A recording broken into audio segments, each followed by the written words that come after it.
یوم جمہوریہ کی مسرت اور سازمانی میں اور اظہار تشدد کے لیے لوگ کھڑے ہوئے عزیز حضرات علماء کی مشترکہ جدوجہد اور کوشش کے نتیجے میں انگریزوں کے تسلط سے یہ ملک 15 اگست 1947 میں آزاد ہوا، اور جب ملک آزاد ہو گیا تو اس کے بعد ضرورت تھی ایسے قانون کی کہ جس قانون میں یہاں کے رہنے والے ہندو مسلم سکھ عیسائی آزادی کے ساتھ کی غلامی میں یہ ملک جکڑا رہا، اور یہاں کے لوگوں نے انتہائی ذلت اور انتہائی تکلیف کی زندگی گزاری دی، لیکن اس کے بعد برادران وطن اور ہمارے مذہبی علماء نے مشترکہ جدوجہد اور قربانیوں کے نتیجے میں یہ ملک انگریزوں کے تسلط سے آزاد ہوا۔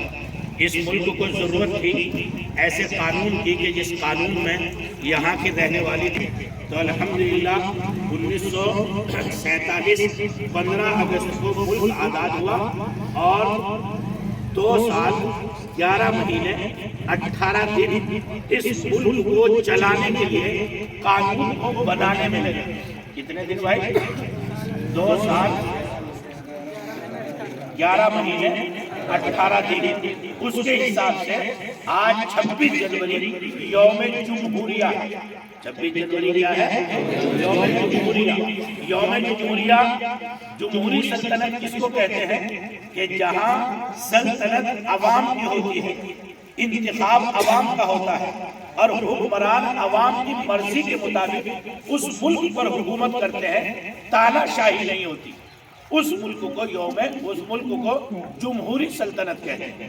جس وقت میں ملک کا قانون بنا تو 35 افراد پر مشتمل جو کمیٹی بنائی گئی تھی اور بھی لوگوں پر، لیکن الحمدللہ 35 افراد اس میں مسلمان تھے، جس میں حضرت مولانا ابوالکلام آزاد، حضرت موہانی اور حضرت مولانا سید حسین احمد مدنی اور بڑے بڑے اکابر رحمہ اللہ اس ملک کی کمیٹی میں۔ یوم جمہوریہ کہتے ہیں، انگلش میں ریپبلک ڈے، اور ہندی میں گنتنتر دیوس کہتے ہیں۔ کیا کہتے ہیں بھائی؟ ہاں، پوچھ سکتا ہے آج گنتنتر دیوس ہے تو آپ اس کے ملک نہ دیکھیں۔ گنتنتر دیوس کا مطلب ہے یوم جمہوریہ۔ گنتنتر دیوس کا مطلب ہے ریپبلک ڈے، یعنی پبلک کی آزادی کا دن۔ پبلک کی آزادی کا دن۔ آج ہمیں سینہ فخر سے چوڑا ہوتا ہے کہ ایسا ملک آج کی تاریخ میں ایسا قانون نافذ ہوا، یعنی اس کو 2 سال 11 مہینے 18 دن تیار کرنے میں لگے، اور آج کے دن الحمدللہ قانون نافذ ہو گیا اس ملک کو چلانے کے لیے۔ تو آج کا جو دن ہے وہ آزادی کا دن نہیں ہے، بلکہ آج کا دن تو قانون کو نافذ کرنے کا دن ہے۔ آزادی تو ہماری ہو گئی تھی 15 اگست 1947۔ یہ چند بنیادی باتیں تھی جو میں نے آپ کو بتائی۔ کوئی بھی پوچھ سکتا ہے، آدمی کو یاد رہنی چاہیے، اور اپنے مذہب کے متعلق جو ہے معلومات، اپنے ملک کے متعلق معلومات رہنی چاہیے، کیونکہ ہم اس ملک کے شہری ہیں، اس ملک کے وفادار ہیں۔ ہمارے آباء و اجداد کا خون اس ملک کو آزادی کی مٹی میں گویا شامل ہے۔ چاہے آپ شاملی کے میدان کو دیکھیں، بالا کوٹ کی پہاڑیوں کو دیکھیں، اور مراد آباد گل شہید ایک باقاعدہ محلہ ہے جس کا نام شہیدوں کی مٹی رکھا گیا، جس کا مطلب یہ تھا کہ ہزاروں علماء وہاں شہید ہوئے اور ان کا خون اسی مٹی میں شامل ہو گیا۔ اس لیے اس ملک کا نام، اس محلے کا نام آج تک گل شہید پڑا ہوا ہے۔ میں اس میں الحمدللہ سیرت کے جلسے میں خطاب کرنے کے لیے گیا۔ واقعی اس مٹی کی آج بھی عجیب خصوصیت ہے، بڑے جذباتی اور ملک سے محبت کرنے والے لوگ ہیں۔ یہ چند باتیں میں نے آج یوم جمہوریہ کے مناسبت سے آپ کو بتائی، جو بڑی معلوماتی باتیں، ان کو ذہن میں رکھیے۔ اور اب جو ہے جس خوشی اور مسرت کے اظہار کے لیے ہم جمع ہوئے ہیں، اپنے ملک سے محبت اور وفاداری کا گنگان گانے کے لیے اب ہمارا وہ نظام شروع ہو رہا ہے۔ آپ باادب ہاتھ چھوڑ کے کھڑے ہو جائیں ادب کے ساتھ، کیونکہ جس وقت میں ملک کا راشٹریہ گان گایا جائے تو اس وقت میں جو ہے بہت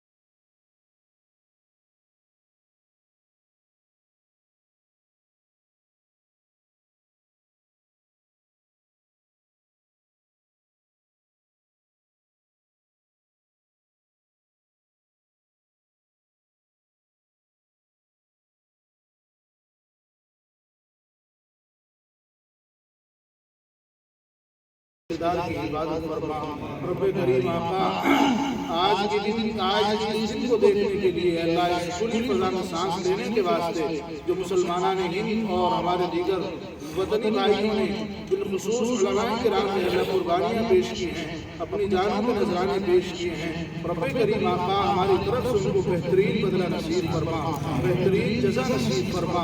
رب کریم آقا اسی طرح سے آگے بھی ہمیں اپنے ملک کے واسطے اپنی جانوں کو قربان کرنے کی توفیق نصیب فرما، محبت کرنے کی توفیق نصیب فرما۔ اللہ پورے ملک کے اندر امن و امان قائم فرما، بھائی چارے والی لہر کو پیدا فرما۔ رب کریم آقا اس ملک سے ہم کو محبت کرنے والا بنا۔ رب کریم آقا اس ملک کے واسطے ہر خیر کو مقدر فرما، ہر ظلم فرما، مانگنے سے رہ گیا ہمارے حق میں بہتر ہو، اس ملک کے حق میں بہتر ہو، وہ تمام چیزیں مہیا و نصیب فرما۔ صلی اللہ تعالی علی خیر خلقہ محمد و آلہ وسلم۔